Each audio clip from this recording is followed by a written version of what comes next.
Mysterious plane headed for Toronto? Well, as it turns out, Shohei Ohtani was not on that private jet. Shohei Ohtani staying in Southern California, but he's going to be wearing Dodger blue for the foreseeable future. How would you describe the mood now among Blue Jay fandom and people in Toronto? Understandably crushed. I really had a wonderful time getting to know them as an entire organization, and the impression that I got is like they were very top class, awesome people. And so in that circumstance that we get to play against them, against a superb organization, is something I'm really looking forward to. It's an unfortunate reality as a free agent that you get to really pick one team. And I'm sure as a player, you want to play with different kinds of teams, different circumstances, but the decision had to be made. But again, this organization has been superb. They have a lot of awesome people. It's going to be a tough lineup. They're really a complete team, both on the hitting and pitching side, so I expect a pretty good fight from their side. At dinner last night, Blue Jay fans came up talking about Ohtani, that they thought they had him. And John Schneider said he hopes Ohtani brought back the swag he took when he met with the Jays in Dunedin, Florida, 2 off seasons ago. I hope he brought his hat and the jacket for Decoy. Give us our stuff back already. Because, listen, Ohtani knew that he was flirting with this organization in a tough way, and this is what his response was. Yes, he still has the hat that they gave him in his garage. He considers the Blue Jays a top-class organization. Well, he's not going to carry him with him to Toronto. Well, listen, the fans were like really upset, and especially when there were rumors that he was on a plane coming to Canada. They thought they were getting the unicorn. Well, they were the first ones, believe it or not, where the report of $700 million came out. Mm-hmm. And that was a number that blew everybody away, right? So you thought, if it's about the number, he's going to Toronto. He's staying in the American League. All the dots connected. And 2 winter meetings ago, I'm standing in a Starbucks line at the winter meetings, and John Schneider, who we had on our previous segment, came up and smacked me in the back, and he goes, "Hey, man, keep talking up Shohei to the Blue Jays. It's going to happen." I'm like, "For real?" He's like, we're going to get him.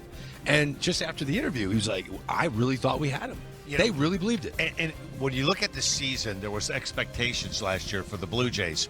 2024 was a very down year for the Blue Jays. And I think a lot of Blue Jays fans thought, okay, why we have this young pitching staff, while we have Vlad and Bo, we add Ohtani. This is the guy that can get us over the hump and get us relevant again. And you know what's amazing about the whole thing is he's so much better than when he was with an Angel. Oh, yeah. I mean, you take Ohtani of the Angels and you think, hey, that's really a great win. We're going to go to the next level. I don't think anybody realized they were getting what we're seeing now. 50, or that 50. number would have been $1 billion. And seriously, Yeah. what he has done since going to L.A. has been remarkable. And that's what I think about. With the Blue Jays would have got something they didn't even know. And the Dodgers got something that took it to another level. This guy has risen to every occasion. And we got a glimpse of it. We see this a million times with the WBC. But that was kind of the first time we saw him yell and scream and react. It was like, oh, who's this dude? All-star game, hitting home run in 24. It's like, okay, I'm going to show you guys why I got the money in the postseason. The animation became so different than what we were seeing with him in Anaheim. It was kind of a laid-back Shohei. Now it's like, I'm going to go get you, Shohei. And I just think that he's looking at last year's World Series. He got injured. The world didn't get to see him really bring the title after a 50-50 year to the Dodgers. The other guys brought it home in a sense. I think this World Series, that last game that we saw where he had 3 homers, he struck out 10, was a glimpse of this World Series. I think he's gone to another level. Ooh, with that said, let's make a very provocative statement, basically saying what we expect Shohei to do in this World Series. Dan, I'll start with you. Give me a Shohei statement. Hits like Ruth, throws like Gibson.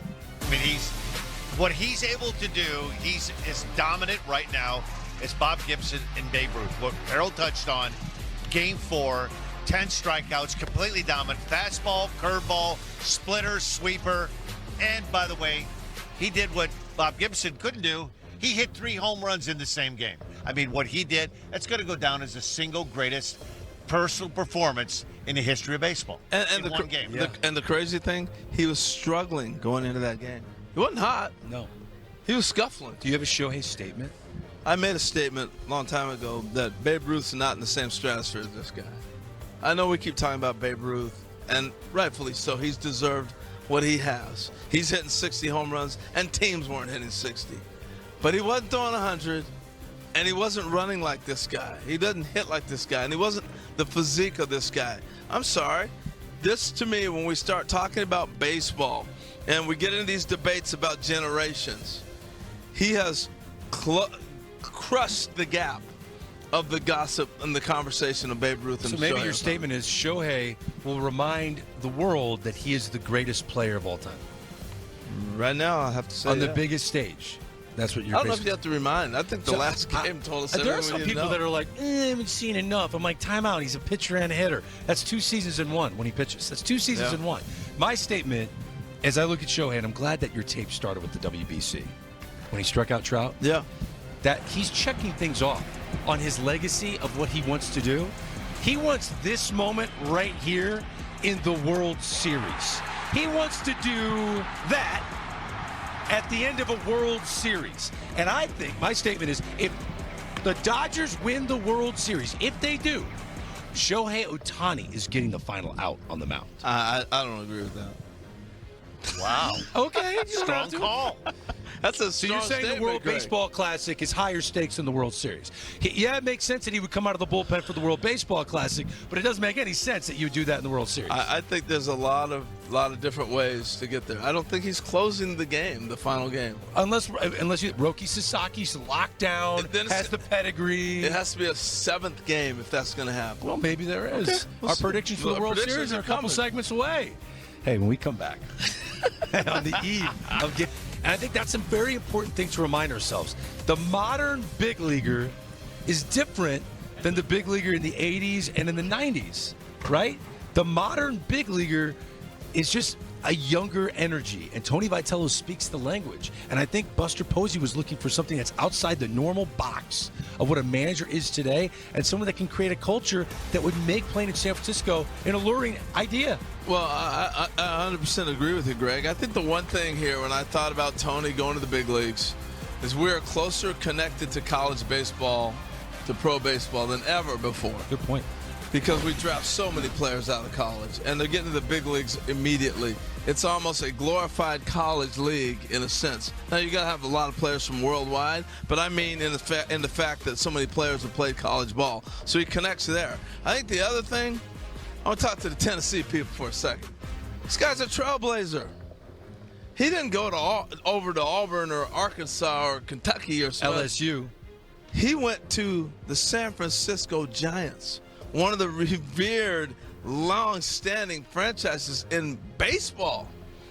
He's a trailblazer. Nobody has ever done what he's doing to go from college to jump to the major leagues. Mm-hmm. He didn't go to minor. He's not going to the minor leagues to coach and manage. He went to the big leagues. So I know people are upset in Tennessee, but man, this is one you celebrate.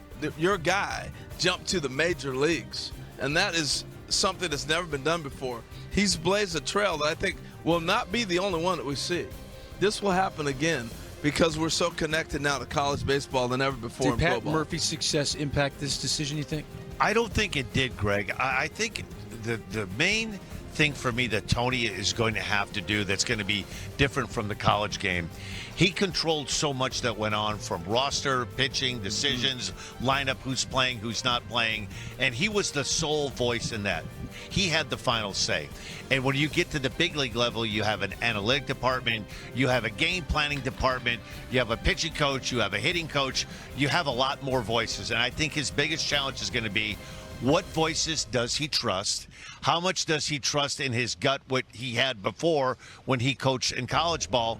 And how can he blend those two together? And I think it's going to be so important for him the first few days that pitchers report to spring training in Scottsdale to get their attention and get their attention right away and hold the players accountable. I mean, you come into a new spot, you want to be nice, you want to be the good guy, but you're going to have to be a voice of reason. And across the board with athletes, you have to set boundaries. They have to know who the boss is. And Jim Leland had a great quote. We had him on one time. He said, if you're better off telling a player the truth, and he'll be mad at you for a couple weeks. If you lie to him, he'll be mad at you the rest of his life. And that's the thing as a manager that you have to balance. And there's only so much truth you can tell players because there's contracts, there's guys that have options and don't have options. It's a delicate thing, but listen, he's been successful everywhere he's been, and he'll take off and do fine with it. And the interesting thing, Dan, to your point, he not only was coaching them in college, he recruited them when they're 16, 15. I'm hand-picking my guys. He's hand-picked every kid at Tennessee that, or whatever his roster may have been, he handpicked it and built it. That's not what happens in pro baseball. I will say this, though. And that will be the interesting dynamic of it. And the current landscape of college baseball, all your players are free agents every single year. So that goes away in the big leagues because guys you have more control over your players. So that might be more comforting to Tony Vitello. We have to step aside on the National Pregame Show. Much more coming your way. After the break, we know George